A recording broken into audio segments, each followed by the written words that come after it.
విద్యార్థి యొక్క జీవనం తీసుకున్నట్లయితే 33 తీసుకోవచ్చు. 1/3 తీసుకోవచ్చు. 1/3 టైం అనేది విద్యార్థి కాలేజీలో స్పెండ్ చేయాలి. విద్యార్థులు ఉంటారు, లైబ్రరీ ఉంటుంది, ప్రయోగశాలలు ఉంటాయి, డిస్కషన్, ఆర్గ్యుమెంట్ ఇవన్నీ బాగానే ఉంటాయి. 33%. మిగతా 33% మార్కెట్, బజారు, అంగడి, మండీలోకి పోవాలి. కరెక్ట్. 66% అయిపోయింది. మరి ఇంకా మిగతా 33% ఏమిటి అంటే నీకు ఆన్లైన్లో విపరీతమైనటువంటి ఇన్ఫర్మేషన్, సూచనలు ఉన్నాయి. నీకు ఏ ఇన్ఫర్మేషన్ కావాలంటే, ఏ సమస్య, మార్కెట్లో, అంగడిలో, సంతలో, బజార్లో ఉన్నటువంటి ప్రతి సమస్యకు దీనికి సమాధానాలు ఏంటి, అసలు ఇది నిజమైన సమస్య కాదా అన్న విషయాన్ని మార్కెట్ నుంచి కాలేజీకి తీసుకొచ్చేసి, కాలేజీ నుంచి ఆన్లైన్కి వచ్చేసి 1/3 తోటి కనుక చేస్తే ఏ విద్యార్థికి కూడా ఈరోజు ఉద్యోగం అవసరం లేదు, విపరీతంగా ఉద్యోగాలు వస్తాయి. మీరు చూడండి, ఈ రోజు చాట్ జీపీటీకి వెళ్ళి కానీ, మీరు పర్ప్లెక్సిటీకి కానీ వెళ్ళేసి కానీ మీరు ఏ ప్రశ్న అడిగినా సమాధానం దొరుకుతుంది మీకు. మీకు కాళ్ళ నొప్పులు ఉన్నాయి, కాళ్ళ నొప్పులు ఎలా పోవాలి అనేది మీరు క్వశ్చన్ అడిగితే మీకు ఆర్థోపెడిక్ డాక్టర్ కంటే బెటర్ ఇన్ఫర్మేషన్ మీకు ఆన్లైన్లో వస్తుంది.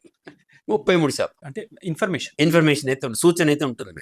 మీరు అప్పుడు కాలేజీకి వెళ్తారు, కాలేజీలో ప్రొఫెసర్స్ ఉన్నారు, కలీగ్స్ ఉన్నారు, ఫ్రెండ్స్ ఉన్నారు, వాళ్ళతో మాట్లాడుతాం, డిస్కస్ చేస్తాం, ఆలోచిస్తాం. ఇవన్నీ కూడా రెండో పార్ట్. అది చాలా ఇంపార్టెంట్. Please understand. మార్కెట్లో ఉన్న సమస్యలకు సమాధానం తీసుకురావాలని తను ఒక్కడే ఆలోచిస్తే రాదు. చర్చించడం, నెగోషియేట్ చేయడం అనేది చాలా ఇంపార్టెంట్. అండ్ యూనివర్సిటీ అనేది బ్రహ్మాండమైనటువంటి ప్లాట్ఫామ్. చదువు లేని వాడికి ఈ అవకాశం ఉండదు. చదువు ఉన్నవాడికి, చదువుకునేవాడికి ఉన్నటువంటి అవకాశం ఏమిటంటే పోవడం, మాట్లాడటం, డిస్కస్ చేయడం, కొలాబరేషన్స్ తీసుకురావడం, మిగతా వాళ్ళతో కలిసి పని చేయడం, వాళ్ళ దగ్గర మనం నేర్చుకోవడం, మనం వాళ్ళకి చెప్పడం. ఇది అమోఘమైనటువంటి అవకాశం. చదువులో ఉన్నటువంటి గొప్పతనం ఏమిటి అంటే ఒక విద్యార్థి, ఒక నేర్చుకునేవాడు నేర్పేవాడితోటి, నేర్చుకునేవాడితోటి మాట్లాడటం అనేది ఇంపార్టెంట్. ఒక విద్యార్థితో మాట్లాడితే కూడా విద్య వస్తుంది. టీచర్సే చెప్పడం అవసరం లేదు, టీచర్స్ కూడా నేర్చుకుంటారు.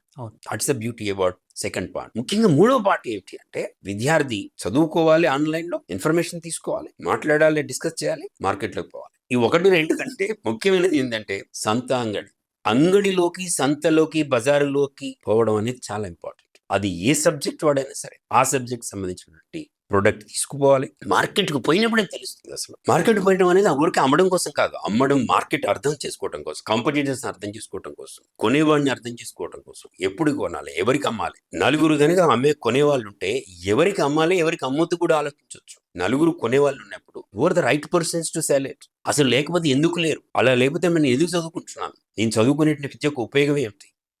సో మార్కెట్కి వెళ్ళేసి మార్కెట్ ఇంటర్ఫేస్ అనేది మోస్ట్ ఇంపార్టెంట్.